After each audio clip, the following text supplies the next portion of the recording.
Okay, so everyone wants the inside scoop on AI and skills, right? Like not just the headlines, but what's really going on. It's a big topic. It is. And you guys send over a ton of interesting stuff, including that expert panel discussion from the World Economic Forum. Oh, yeah, that one was interesting. It was. And one CEO even said if he could go back in time, he wouldn't even bother with college. That's pretty wild. It is. It really makes you think about the future of education. Well, and the future of work too, right? I mean, if a CEO saying that, it's got to make you wonder what skills are going to be valuable in the future. Absolutely. It's fascinating, though, because they don't sugarcoat anything. This panel had economists, CEOs, learning officers, even a computer science professor, all talking about how AI is going to change everything. They weren't kidding about changing everything either. Right. Some of the panel were predicting AI could outperform humans in every job by like the end of the decade. Yeah, I saw that too. It's a pretty bold statement. It is. What do you think? Do you buy it? Well, it definitely gets your attention, right? It plays into that whole AI is a job killer's narrative. Mm-hmm. But if you actually listen to what they're saying, they're mostly talking about AI automating certain tasks, not necessarily entire jobs. Yeah. At least not yet. Okay, so not necessarily replacing us entirely. Not right away. It At least doesn't- that's what they're saying. But still, like, the potential is there. Oh, absolutely. The Yeah. potential is definitely there. And it's changing things already. You can't deny that. One CEO had this analogy.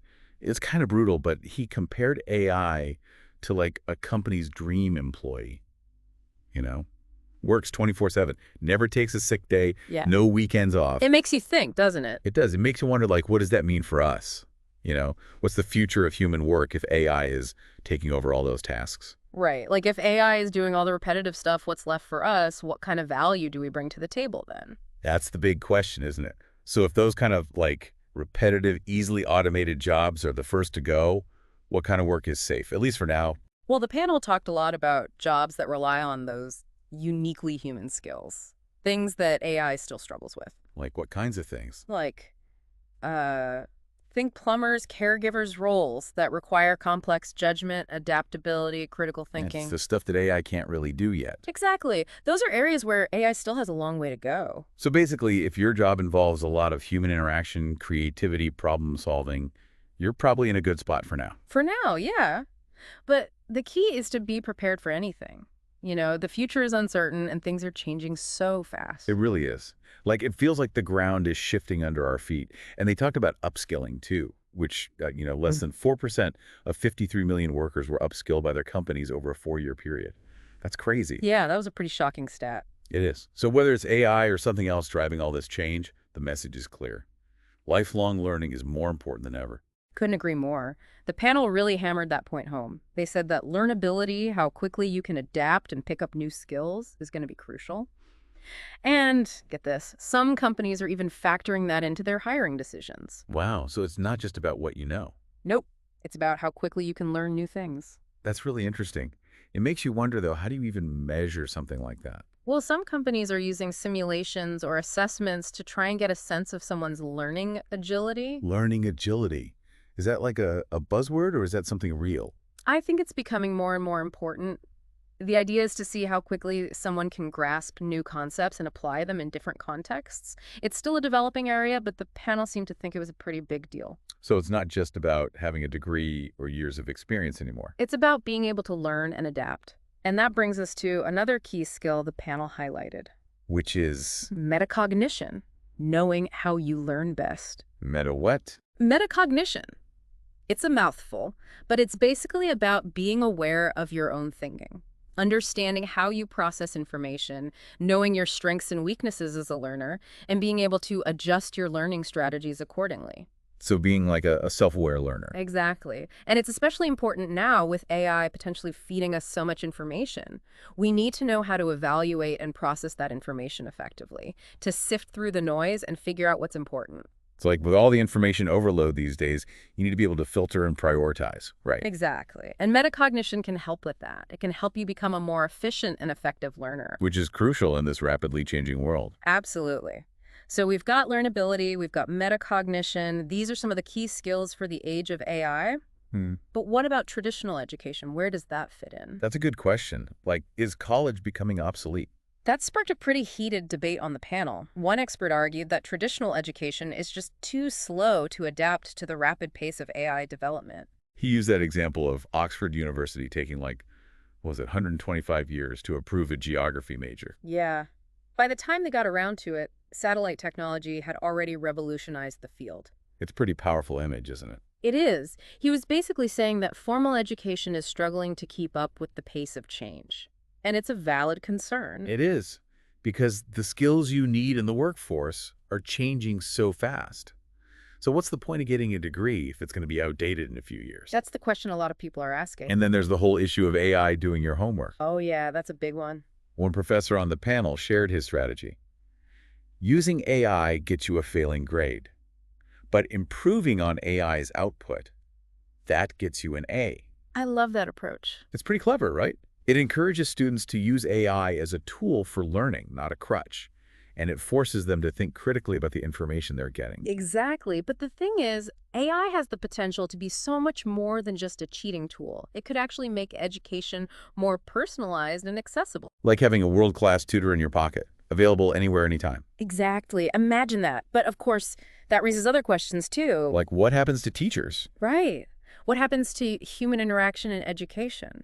And if AI is personalizing everything, does that mean everyone's going to get a different education? These are all big questions that we need to be thinking about as we move forward with AI. It's not just about the technology itself, it's about how we use it to create a better future for everyone. Yeah, it's not just about the tech. It's about the human impact. Exactly. And that's what makes this whole conversation so fascinating. It really is. All right, so we've talked about jobs, we've talked about education, but there's one big question we haven't really addressed yet. What's that? Trust. Can we even, or should we even trust AI? Like, it's pretty unsettling to hear about AI hallucinating, making things up, fabricating information. It is concerning, especially when you consider that AI is already being used in so many different areas of our lives. And it's only going to become more prevalent, right? Yeah. Oh, yeah, absolutely. So this whole question of trust is something we really need to grapple with. Because if we can't trust the information that AI is giving us, then what can we trust? That's the million-dollar question. And I don't think there's an easy answer. But one thing's for sure. We need to be aware of the potential for AI to be misused or to provide inaccurate information. One CEO made this point. He said, we don't even fully trust each other as humans, so why should we blindly trust AI? It's a good point. It's like we're expecting AI to solve a problem that we haven't even figured out for ourselves yet. It really highlights the importance of approaching AI with a healthy dose of skepticism and critical thinking. We can't just blindly accept what it tells us. We need to be able to evaluate its outputs, understand its limitations, and be aware of potential biases. Exactly. And this distrust has real-world consequences, too. Like, a lot of companies are hesitant to fully rely on AI for critical tasks because of the risk of errors. Especially when those errors could be costly. Right. So it's not just about whether we trust the technology. It's also about how we manage the risks and uncertainties that come with it. This feels like a huge responsibility, especially for businesses and organizations that are implementing AI. Absolutely. And it's something that we need to be having open and honest conversations about. How do we ensure that AI is developed and used responsibly in ways that benefit all of humanity, not just a select few? That's the big question. It is. And it's one that we need to keep asking ourselves as we move forward with this technology. We've got jobs, education, trust. This is a lot to unpack, but we're just getting started. We are just scratching the surface. What does this all mean for someone who's trying to navigate this new world? That's what we're going to explore in the next part of our deep dive. Stay tuned. We'll be right back after the break. I mean, it's about realizing that we have choices. We're not just along for the ride. Right. It's not like we're just passengers, you know. Exactly. We have agency. We can make decisions about how we respond to all of this. I like that. It makes it feel less overwhelming. But honestly, hearing all this talk about automation and AI taking over jobs, it can be a little scary, you know, especially if you're just starting your career or thinking about making a change. I get it. It's a lot to take in. But humans are incredibly adaptable. That's true.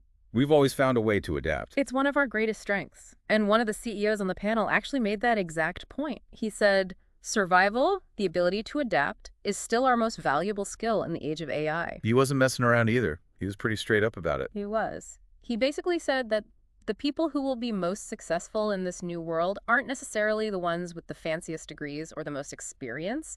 It's the ones who can navigate change and seize new opportunities. So it's not about it's about how you adapt. Exactly. And he went even further. He said if he could do it all over again, he wouldn't even go to college. Wow. That's a pretty radical statement coming from a CEO. It is. It definitely challenges the traditional way of thinking about education and careers. But instead of college, he's putting the emphasis on continuous learning, adaptability, picking up new skills quickly. And it's not just him. Several other panelists talked about the rise of self-taught individuals and how micro-credentials and online learning platforms are becoming more and more important. It's almost like the old model of, front-loading your education, going to college for 4 years, getting your degree, and then expecting to be set for life.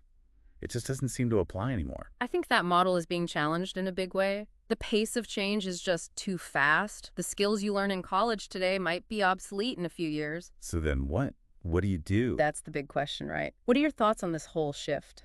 Well, it makes you wonder if that old advice to find your passion and pursue it is still relevant. Maybe now it's more about cultivating a passion for learning itself. I love that. Being curious, adaptable, open to new experiences. Those are the qualities that are going to be most valuable. So it's not just about finding the right career path. It's about being prepared to constantly learn and evolve. Exactly. And remember what we talked about earlier, learnability is key.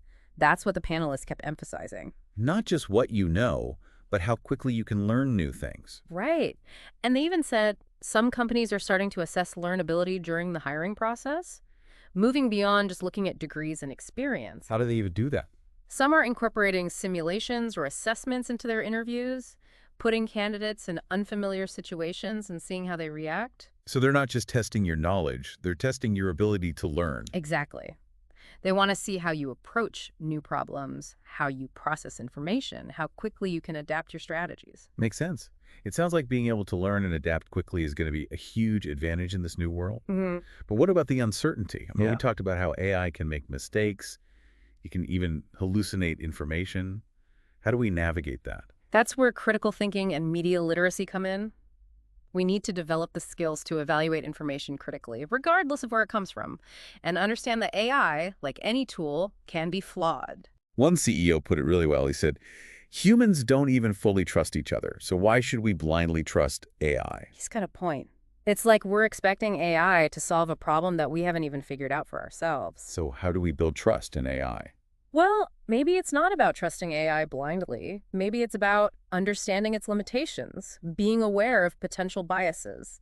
And using it as a tool, not a replacement for our own judgment. Exactly. Yeah. And this isn't just something individuals need to think about. Organizations and society as a whole need to be having these conversations too. Especially when it comes to using AI in high-stakes situations like healthcare, finance, criminal justice. Right. The potential for bias and unintended consequences is huge in those areas. So what did the panel have to say about that?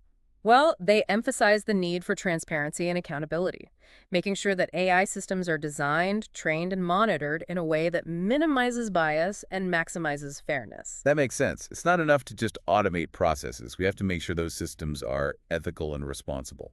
Exactly. And we need to make sure that diverse perspectives are represented in the development and governance of AI so that it benefits everyone, not just a select few. It sounds like AI isn't just changing the way we work. It's changing the way we think about work itself. It's a fundamental shift. With AI taking on more routine tasks, human work is likely to become more focused on those creative, strategic, and interpersonal skills, the things that are still difficult for AI to replicate. One of the panelists used the term task orientation. It's less about specific job titles and more about breaking down work into tasks and figuring out the best way for humans and AI to collaborate. I thought that was a really interesting concept. The future of work isn't about humans versus machines. It's about humans and machines working together. Finding the right balance. Exactly. Leveraging each other's strengths. It sounds like a lot of people are going to need to be pretty adaptable. Definitely lifelong learners, constantly evolving and growing. That's the name of the game now. So much to think about. So much to learn. It's a really exciting time to be alive, but also a little daunting. There's a lot of uncertainty. But also a lot of opportunity. Exactly. It's all about how we choose to navigate this new world and what role we want to play in shaping it. So we've talked about the potential impacts of AI on jobs. the evolving role of education, and this crucial issue of trust. But can we get a little more specific? Like, how is AI actually being used in workplaces today? Well, as we touched on earlier, one of the most common applications is in automating those repetitive tasks. Right, like data entry, scheduling, accounting. Exactly, things like that. And answering basic customer service questions, AI is already handling those things pretty effectively in a lot of industries. Okay. But what about more complex tasks? Is AI actually being used to make decisions, or is that still mostly science fiction? It's a bit of both, actually. AI is being used to analyze huge amounts of data and provide insights that can inform decision-making in fields like finance, healthcare, and marketing. So it's like a tool to help humans make better decisions. Yeah. Right, it's not necessarily replacing human judgment entirely, but it's augmenting it, providing more information, more insights, more options. One CEO used the example of banking. He said the AI bank of the future won't necessarily look that different from the banks we use today. It'll still be about providing financial services. But the difference will be behind the scenes. AI will be used to personalize services, streamline processes, and potentially make decisions much faster and more efficiently. He gave that example of loan applications. Instead of taking weeks or months to process an application, AI could potentially assess risk and approve loans in seconds. That kind of speed and efficiency could revolutionize a lot of industries. It could also lead to some problems, though, right? Definitely, we have to be careful. Because if we're not careful, AI-powered systems could end up perpetuating existing biases or discriminating against certain groups. So it's not enough to just automate processes. We have to make sure those processes are fair and equitable. Exactly. And that requires careful attention to how these systems are trained and monitored, and who's building them. We need to make sure that diverse perspectives are represented in the development and governance of AI. Absolutely. Otherwise, we risk creating systems that reflect the biases of a select few. It's interesting to think about how AI isn't just changing the way we work. It's changing how we think about work itself. It's a fundamental shift. With AI taking on more of those routine, repetitive tasks, human work is likely to become more focused on those uniquely human abilities. Things like creativity, empathy, our ability to connect with each other on a deeper level. One of the panelists called it a shift from task orientation to human orientation. I like that. It's about recognizing that the things that make us human are the things that are most valuable in the age of AI. So as AI takes over more routine tasks, it could actually free us up to focus on those things that make us human, the things that bring us joy and purpose. It's a hopeful vision of the future, one where AI empowers us to live more fulfilling and meaningful lives. It sounds like a pretty big shift, though. Like a lot of Wow. people are going to need to adjust their mindsets. Definitely. It's about being adaptable, lifelong learners, constantly evolving and growing. That's the key to thriving in this new world.